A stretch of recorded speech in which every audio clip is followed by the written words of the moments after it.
Welcome to episode 18 of X vs. Z. I'm Chris. I'm Morgan. I'm X. I'm Z. And we are not in our normal set because we are not doing a normal review today. Typically, if you're seeing this channel for the first time or you're one of our subscribers, it's very different. We hope you check out our other videos. Yes. We do classic reviews of, reviews of classic movies. A lot that Morgan hasn't seen because he's Gen Z. I'm Gen X. Yes, and we normally have a bunch of clips, and we take these not long-winded. We take a lot of notes. We deep dive. Yes, deep dive. That's a better way of saying. We do a deep dive of the classic movies. But today, for episode 18, we're doing what, Morgan? Captain America: Brave New World. Right. So there's a lot of controversy coming on this movie. Before we get into it, please remember to like, comment, and God subscribe. bless you, Morgan. That's why you were the legendary Morgan Riley, because you remember the importance of.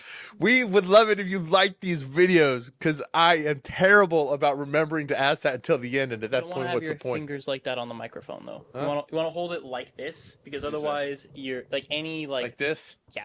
Okay, it feels weird. Anyways, so we're doing for one, this is in our wheelhouse because we both like the MCU. Yep. I know the controversy attached this. I don't know if Morgan's as controversy around it. Dude, you have any idea how much money they spent to make this movie? I mean, it's a Disney. They got money to burn. Yeah, but they still need to make money, and this movie required like 4 reshoots. They've spent over $350 million, not including the marketing, I believe, to make this movie because test audiences hated it so much.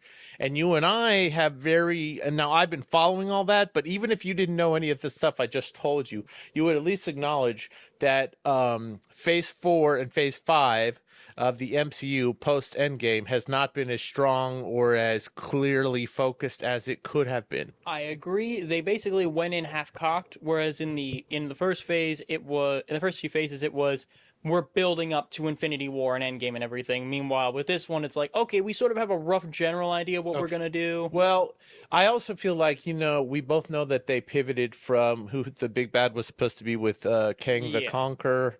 And I feel like this movie was designed with a different trajectory in mind, that it was already underway, and they kind of shoehorned in the reforming of the Avengers as the plot subplot, overarching thing of this, because that really isn't like a main thing of this movie.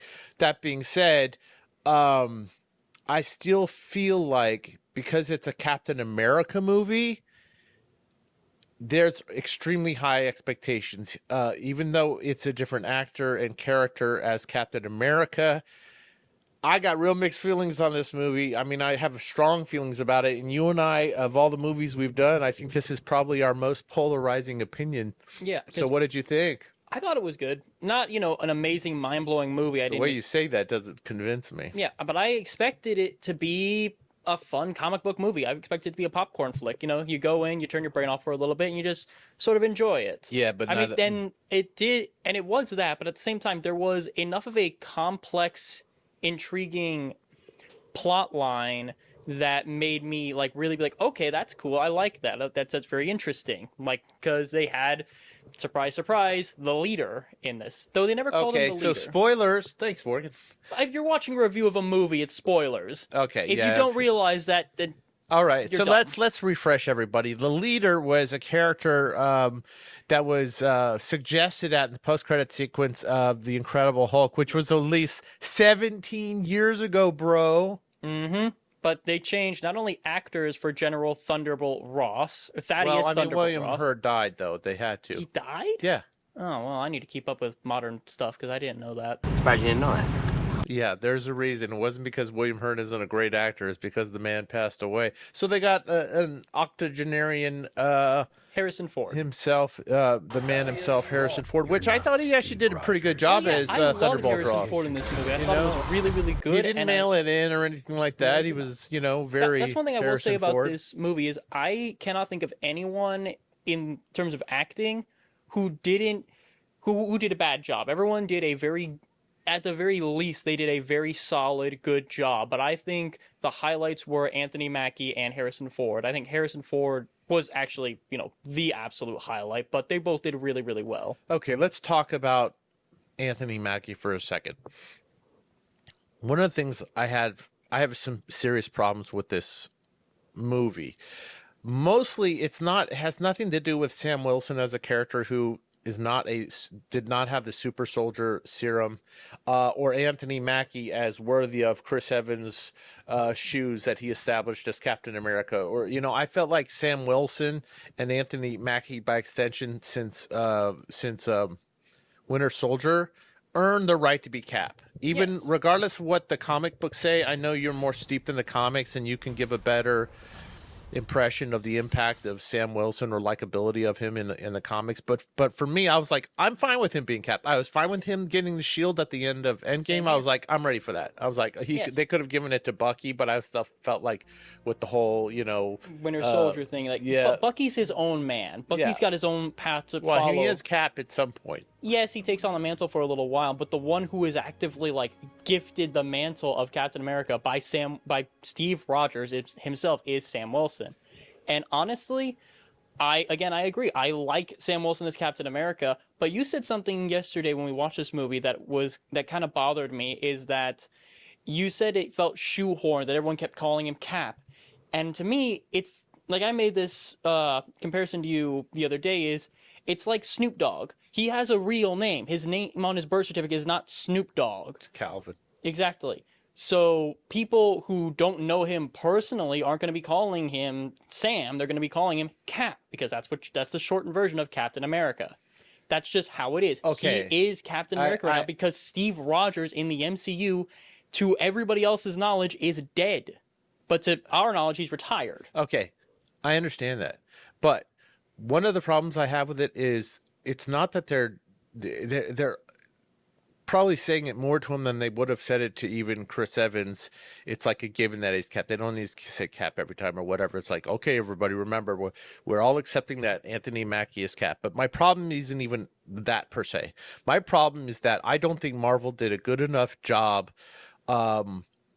orchestrating the path for Anthony Mackie to be truly take over the mantle. They did not give him a fair enough chance. One of the things that they did was that script wasn't that great of a script. It wasn't like a memorable writing. I didn't think the movie was particularly well paced or did not have tension or suspense. But more problematic for me is that he's been in the MCU long enough that they made a serious mistake, which was these two things. One, I don't know if you watched Falcon Winter Soldier, the Disney Plus. Okay, so basically, it's like a prequel to this. I mean, it's very much they like make a bunch of mentions to stuff in Mexico. And you know what? I watched that show, and I mean, I liked it for the most part because I liked the chemistry between Winter Soldier and Captain America. He wasn't Captain America until the very end of that series. But what I thought was they waited too long to release that TV show right after Endgame. It was like too much of a gap. So people forgot, oh yeah, by the way, he is Cap. Okay. Fair. And then they waited too long for the movie after Cap and the Winter Soldier. To be fair on both counts, after Endgame came out, I feel like that was a moment where it's like, pardon the fairly crude metaphor, but it's like right after you finish in bed with someone, you kind of need a breather. You need a cigarette. A little bit, but I mean, okay, listen, part of it is because they don't know what the hell they were doing with Phase 4. Agreed. Like I said before, they went in half-cocked. They had a basic outline of a plan, but they didn't have the nitty-gritty details in on it. Okay, so they're trying to somewhat emulate the Winter Soldier whole political intrigue. Thank you, political intrigue. I don't think they effectively accomplished that, but there's another problem I had, and I talked to you about this yesterday, which is one, I think the real problem isn't any of the things I just said. I think the real problem for me personally is that one, he didn't take the super soldier serum, and I cannot I understand I'm suspending disbelief when I go to these movies and all that, but I have it to a certain point. And when I see him get thrown around by the Red Hulk, hitting cars, and I saw him boom boom bounce off 2 cars, make huge dents. Listen, dude, I don't care what technology the Wakandans give him, unless he's wearing some kind of exoskeleton or suit like Iron Man. That shit's gonna just liquefy his bones. And the other thing is, like, dude, he handled everybody as if he had super soldier serum, like pounding away. The only difference was that you didn't see some guy get thrown across a room if Steve Rogers had done it. So yes, I have a very big problem with that. Personally, I don't care, super soldier serum or not. It's completely irrelevant to me, because to me, part of the fun of superheroes is, even if it is just random, like Batman exists, and Batman has gotten his spine broken, been blasted with Darkseid's Omega beams, which vaporize damn near anything they touch, but instead of vaporizing him, they sent him back in time, has been impaled, punched, beaten, burned, crippled beyond all imagining, and had almost every single bone in his body broken multiple times, concussions, been awake for upwards of 72 hours without any detriments, mind you, and that's just Batman. That is one. Who's also, by the way, who is also a billionaire, by the way. Exactly, and somehow a good person. Make that make sense. By the way, you should watch that Disney show, because I actually thought that was better than this movie. They didn't do anything that blew me away. The only thing in this movie that I genuinely liked was Red Hulk. Yes, and he was given a very, very small amount of time, maybe like it was less than 10 minutes. It was I would less say. than 10 minutes, but there are 3 things about Red Hulk that I really liked, which is, one, they show stuff from the comics with Red Hulk, in that, unlike Green Hulk or regular Hulk, the madder Red Hulk gets, the hotter he gets. He burns. So they only kind of barely hinted at that. They didn't really do much with it, but I like that it was there. The other thing I really like is just the overall design of Red Hulk, and the way he was fighting and doing things was very interesting and entertaining to me. And the third thing I really, really like about Red Hulk is just the burst of color that was for the movie. Okay, and I thought the movie needed it. We both talk about. There was one last thing I forgot to mention about Red Hulk that I liked. It is so refreshing and nice to finally see a just Hulk rampage an again. Actual Hulk, like a savage Hulk. I like a good Hulk rampage. Like, I get that Hulk's the hero. And you know how I feel about Endgame and Infinity War, which I like both of those movies. They're great movies, very satisfying. Agreed. But Hulk was my favorite character as a kid, and I just have been waiting. I was like, I gotta wait till this mediocre movie to see a Hulk, a Red Hulk, the Red Hulk.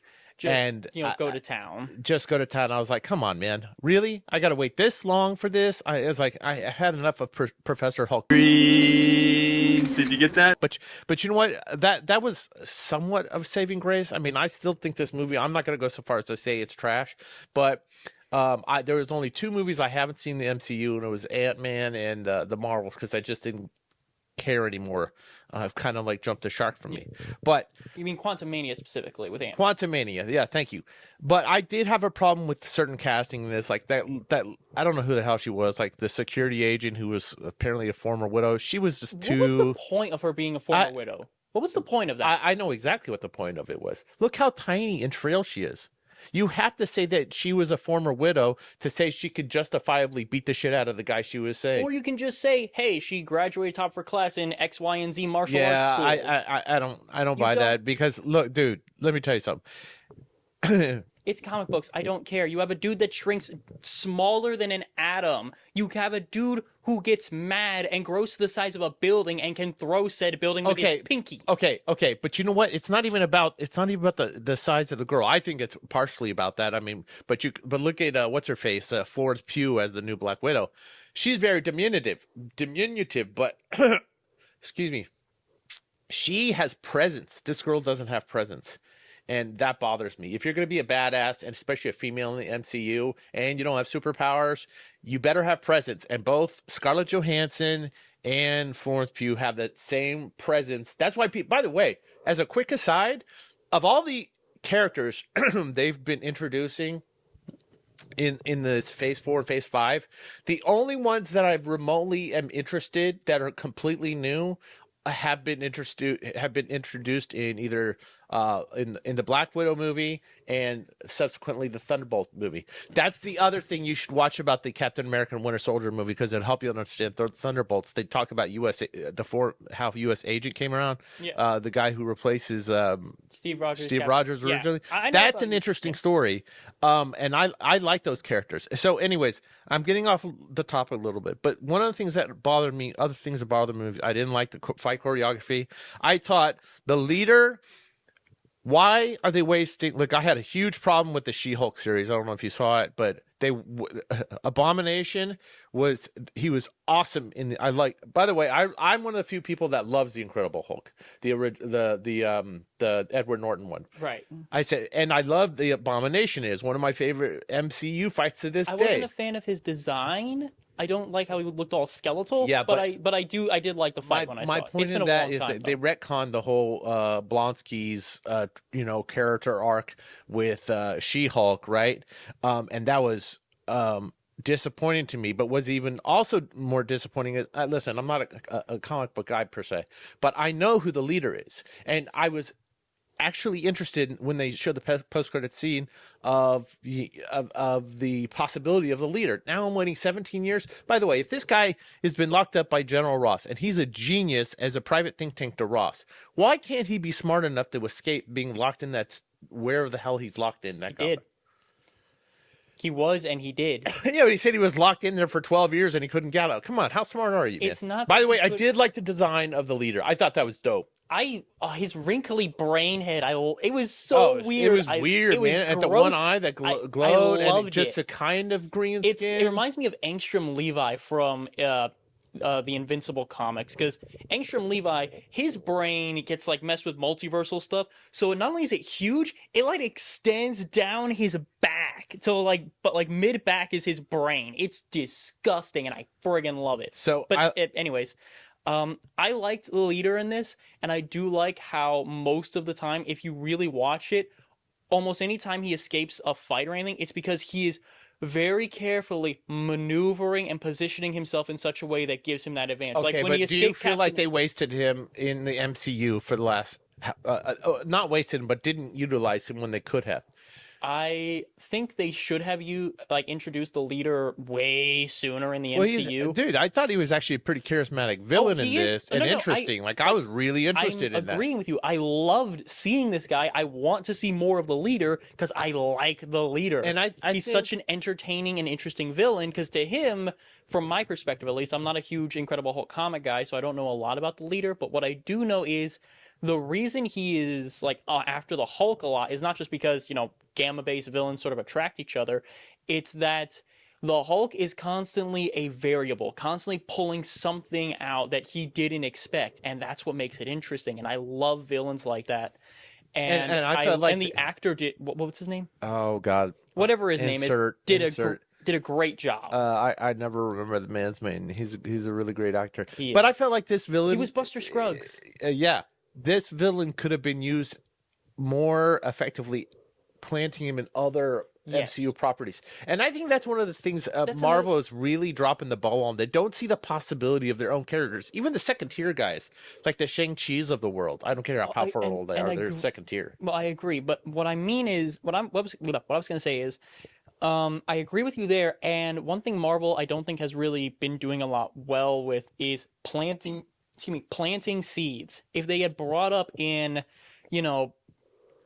Captain in the Winter Soldier series, did they bring up in the Captain America Winter Soldier series that Thunderbolt Ross was running for president? Was that a thing at all in it? I don't even recall it, because that should have been. There were parts of that show I liked, but it felt very TV-esque. And by the way, that's the other thing I didn't like about this movie. It felt like a TV show.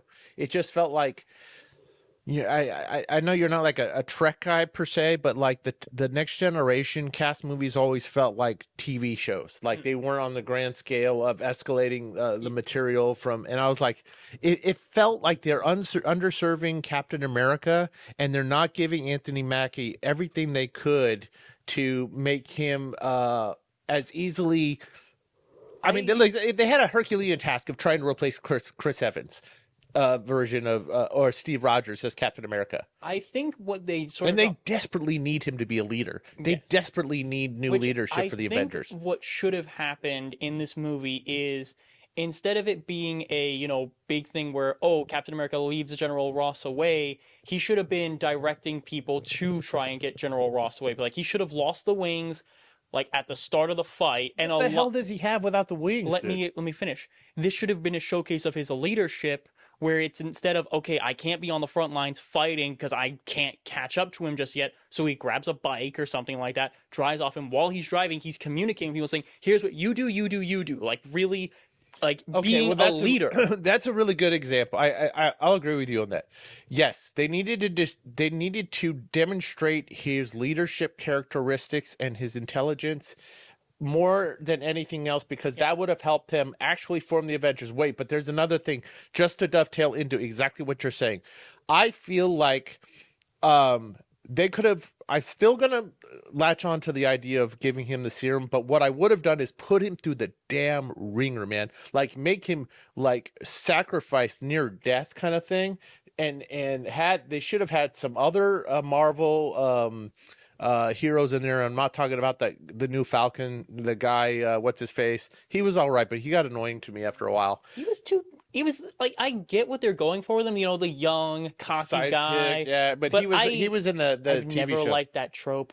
I've never liked that Yeah, trope. it's like a replacement Robin for No, it's just when the character is young and cocky and he's like, yeah, I'll do what I want. It was like a broad, it was like, oh, let's do a paint by number sidekick type of thing. No, not even that. I don't like it when they're that arrogant. I like it when they're eager, and I like it when they're trying to prove themselves, but I don't like how this guy's cocky as hell. He goes and is like, yeah, I got this. I can do it. I can do it. Listen, I'll just say this.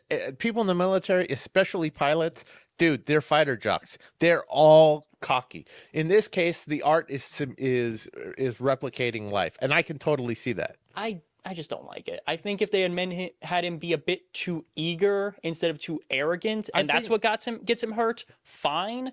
But because it was his cockiness that got him, of like, no, I got it. And then it blew up in his face. I'm like, well, that's what you freaking get, dummy. Okay, so I felt like they missed out on an opportunity to really elevate Anthony Mackie as the new leader of the Avengers. Yes. I can't go so far as to say I was disappointed, because I kind of saw all of this coming. That being said, Captain America is a major tentpole, even if it's played by another actor and you're using Sam Wilson.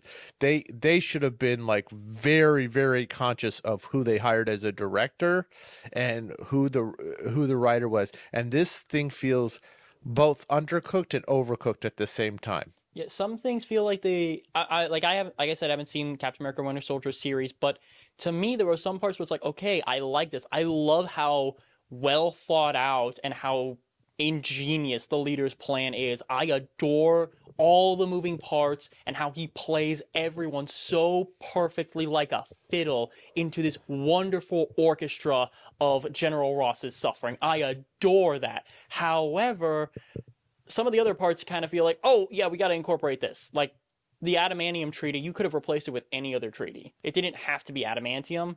I do like how they're introducing adamantium into it, though. Oh, I can't ever get over that giant celestial just being there out in the Indian Ocean. I understand that it's a plot device to introduce adamantium, but I felt like there were some really good I ideas in this movie. I don't feel like it was executed as well as you think it was executed, because I think I acknowledge it could have been executed better. What I think is there are the bones here for a great movie, but this is not a great movie. Would you say that this movie is...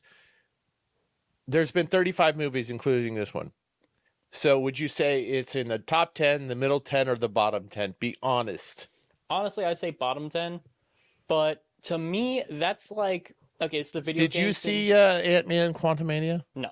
Did you see the Marvels? No, because the thing is, I don't really care about Ant-Man or really the Marvels, because I don't think anybody does anymore. Yeah, but anyways...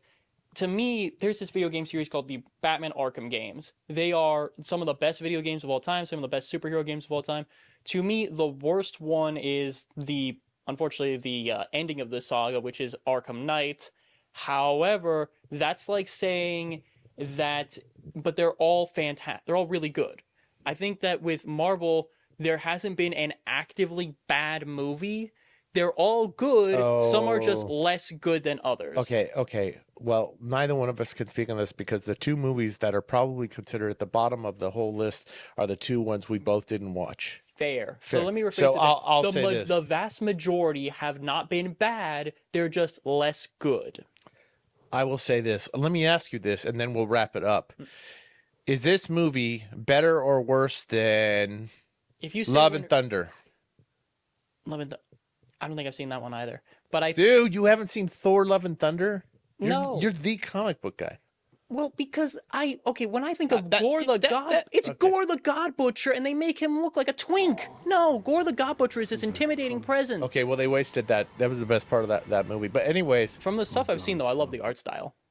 Yeah, but it feels so slapsticky kind of Thor with the tone all over the place. The thing is, this is not a rewatchable movie to me. This is a one-time watch. I'm probably not going to see again, and I'm going to rewatch the Hulk fight on YouTube whenever somebody posts it. I'll probably rewatch the Hulk fight and that whole section where they're stopping the jets, because I really like how that was Captain America and Falcon, like really putting in some serious work of this is a bad thing and we are just stopping it. Like, no. Okay. I liked that section. I don't know. And before we go, guys, do you think that Marvel has enough runway, so to speak, to get the whole Doctor Doom plotline on its way?